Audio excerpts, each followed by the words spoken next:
Scientology, A History of Man by L. Ron Hubbard. A list and description of the principal incidents to be found in a human being, formerly printed in limited manuscript edition under the title What to Audit. This work is dedicated to Mary Sue Hubbard, who helped. Table of Contents. Foreword. Chapter 1, Chapter 2, Chapter 3, Chapter 4, Chapter 5, Chapter 6, Chapter 7, Chapter 8, Chapter 9, and Chapter 10.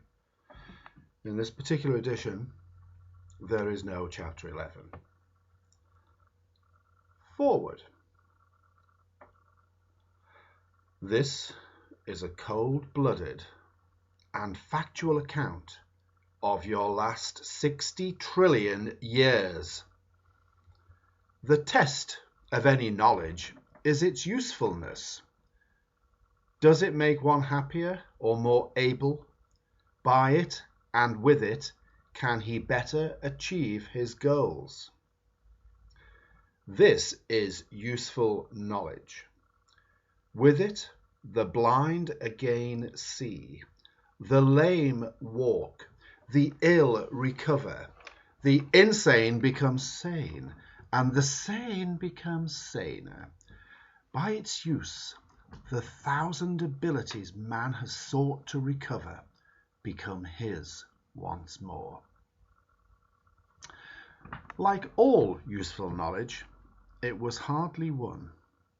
I began search into the backtrack of mankind some years ago.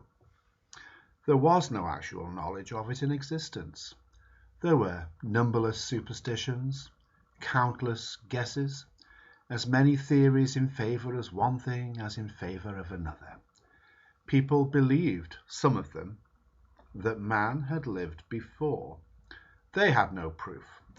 Others believed that man was born innocent and died and went to a place called hell. Most believed that when you had lived once, that was all, fella.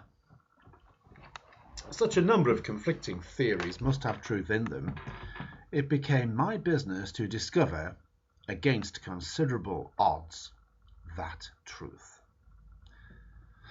In the first place, there was something wrong with man.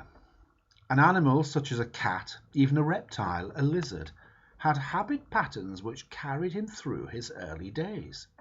Not man. Why not? As usual, a lot of vagueness answered this.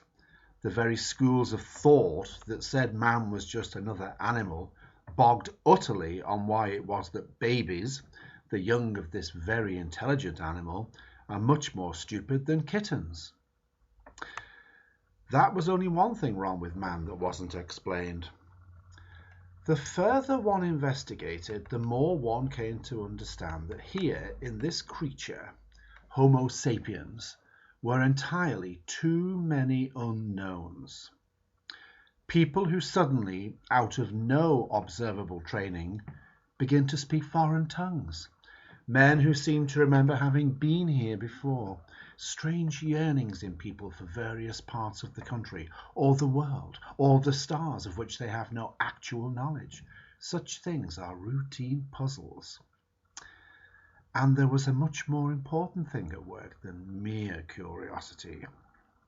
Now and then, in my auditing, I would discover a case which would be extremely reluctant to recover, and then would recover only partially so long as I used data from the current lifetime of the pre-clear.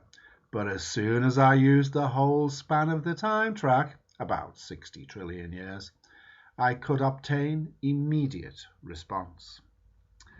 One must be very impartial, even brutal, in investigation. The last series of cases I audited, 20 in number, chosen at random from various life strata and suffering from mental and physical ills which were extremely varied, were audited to demonstrate finally to myself one thing only. Can an auditor obtain a swift recovery by auditing the current lifetime only? I used the most modern techniques, 1952, and did a standard auditing address to the current lifetime of each one. I obtained mediocre results, partial recoveries, slight betterment in attitude. Then I audited each case addressing only past track prior to this lifetime. The results were swift and spectacular.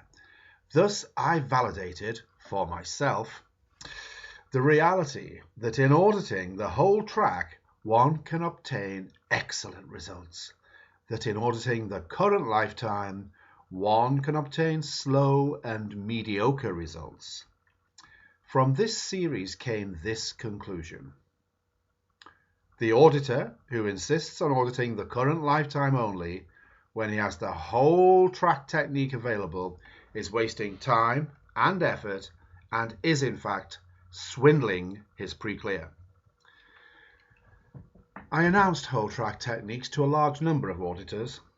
I found the better auditors quite willing to use them, and these immediately began to obtain miracle-level results.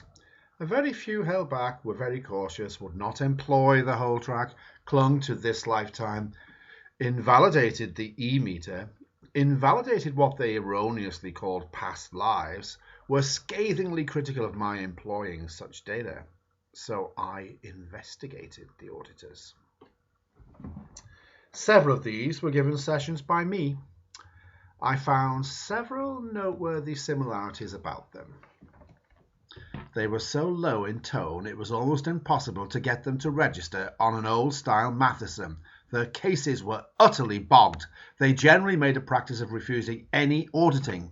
Their general record with pre-clears was very poor. Their own lives were running badly. They not only fought past lives, as they called whole track, but they fought any technique evolved since the summer of 1950 or used later techniques poorly. They would not run any overt acts even in this lifetime. They needed, so far as their cases were concerned, the most careful auditing.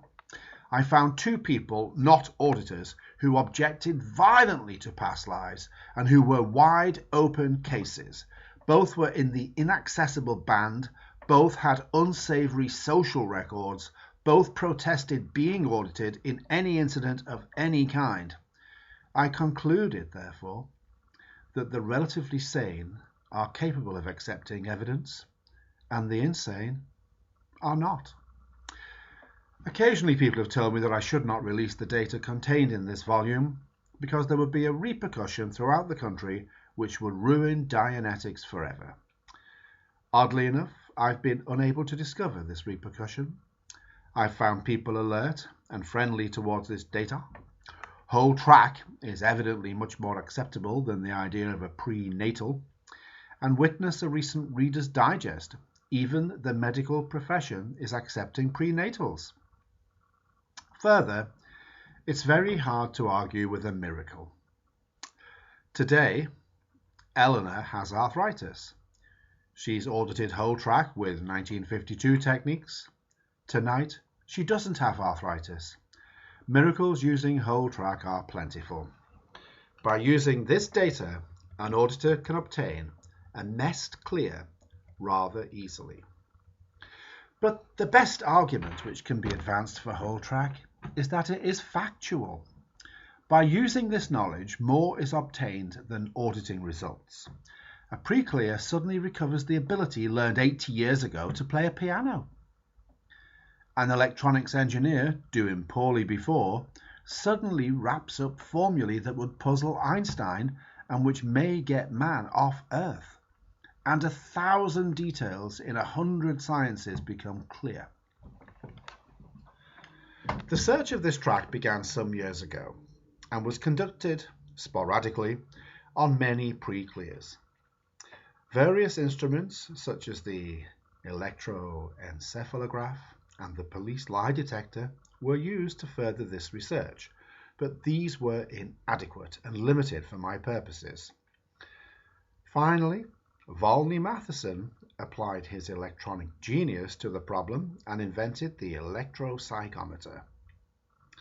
This instrument had a range and ability greatly in excess of anything before known. It compares to itself only in the field of physio-electrical mensuration, and to existing devices as the electronic microscope compares to looking through a quartz stone.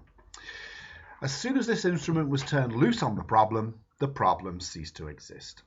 By adding up and checking probabilities on scores of persons, the character, extent and content of the whole track was mapped. Once the e-meter gave reliable data, the main problem became the estimation of intentions of sources of the reasons behind the reasons. Most of this work has been done. It comments poorly on man's dullness that this project was impeded and slowed greatly by lack of funds and by very active efforts on the part of some to acquire and own the copyrights of Dianetics. May the ill of the world forgive them. Thus, the map is not as complete in this issue as it might be. The work is honest research, done with considerable care, and it will bear up under survey by any competent auditor or investigator.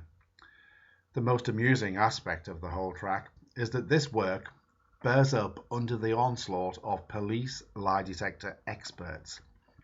These hard-eyed and uncompromising become startled half out of their wits to discover that some of the crimes they find on their machines were committed 2 or 3 lives ago by the criminal under test, and that most alarmingly, the crimes so discovered are discoverable again to the last detail in the police archives. This is very upsetting to these operators, to be informed so bluntly that man lives many years, not 70, and that today's lifer may again be on their hands tomorrow as a juvenile delinquent. Gravestones, ancient vital statistics, old diplomas and medals will verify in every detail the validity of many lifetimes. Your e-meter will tell you. L. Ron Hubbard, 1951.